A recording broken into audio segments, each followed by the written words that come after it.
Today, we're diving deep into something we use every single moment of our lives, but almost never think about our words.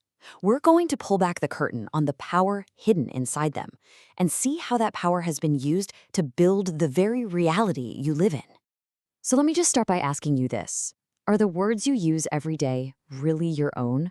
Or are you, without even knowing it, speaking a language that was designed long, long before you were born to make you think and feel in a very specific, very controlled way? Well, there's a name for this. It's called ontological warfare. And it's a wild concept. The basic idea is that language isn't just this neutral thing we use to chat. Oh no, it's a battlefield. It's the place where power structures, religion, the state, the economy, literally encode their own biases into the building blocks of our thoughts, into our words. So let's step onto that battlefield for a minute. For centuries, the people in charge, the monarchs, the high priests, the governments, they all understood a fundamental truth. The best way to control people isn't with armies or laws. No, the ultimate control comes from controlling the very words people use to think. And here's the real kicker. The elites don't just get to write the history books. They poison the dictionary first. This is what's called pre-narrative control.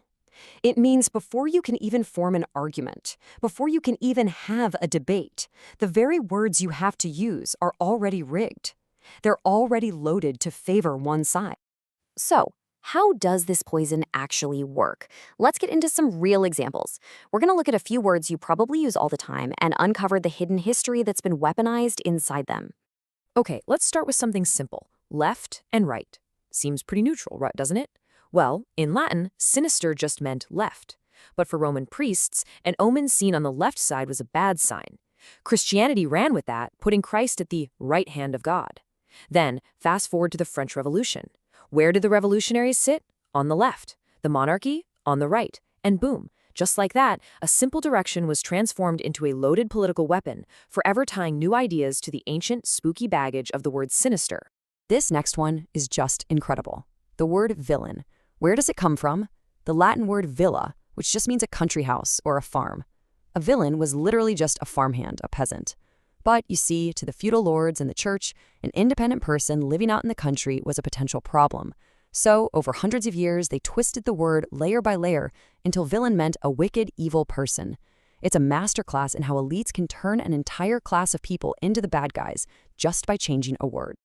And this wasn't just a one-off thing. This pattern is everywhere once you start looking for it. Pagan?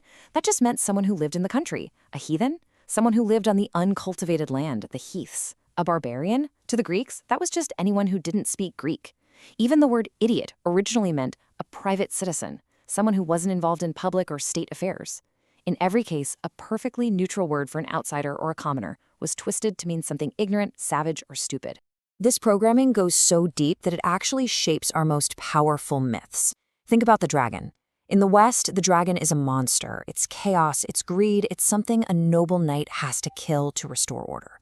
But you go to the East, and the dragon, is this divine, wise creature, a bringer of rain and prosperity, a symbol of cosmic harmony.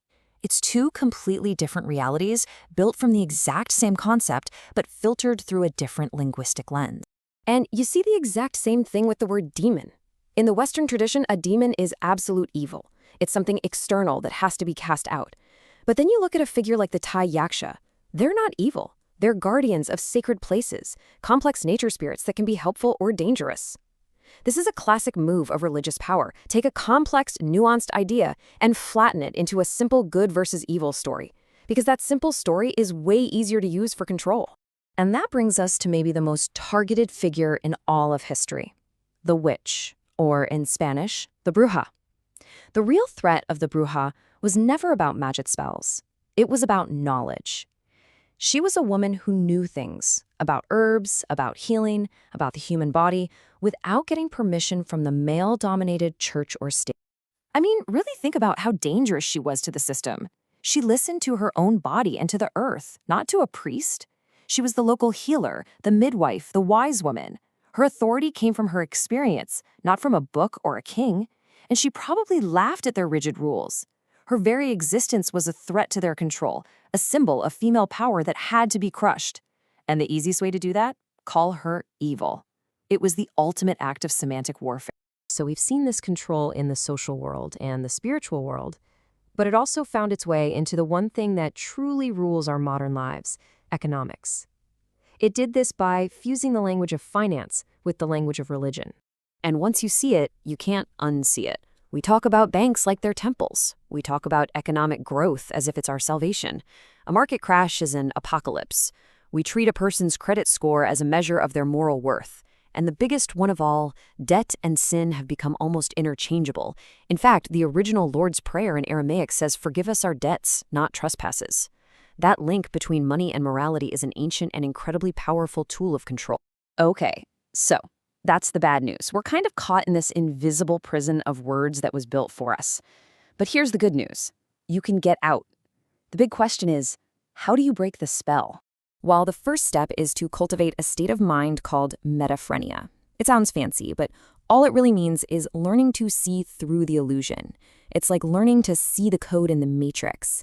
You stop taking words at face value and start seeing the patterns of power and control hidden just beneath the surface. So how do you actually do that? Here are 4 simple practices. First, practice etymological mindfulness. Get curious. Always ask, what did this word mean before the people in charge got their hands on it?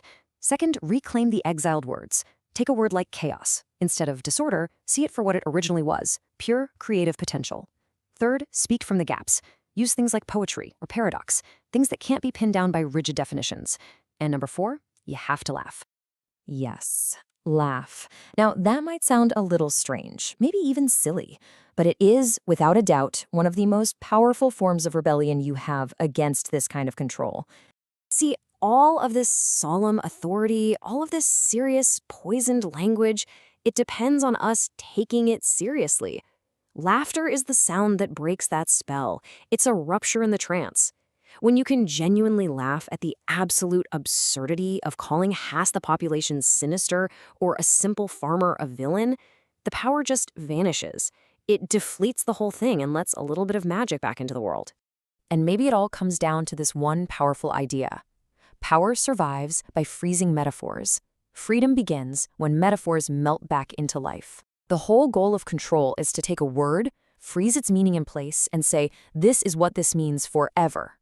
Our freedom, our power, comes from realizing that's not true. We can melt those frozen words and let them flow back into the messy, beautiful river of life. So I'll leave you with this to think about. If you could pick just one word, one frozen metaphor that's been weaponized by power for centuries, which word would you choose to set free first?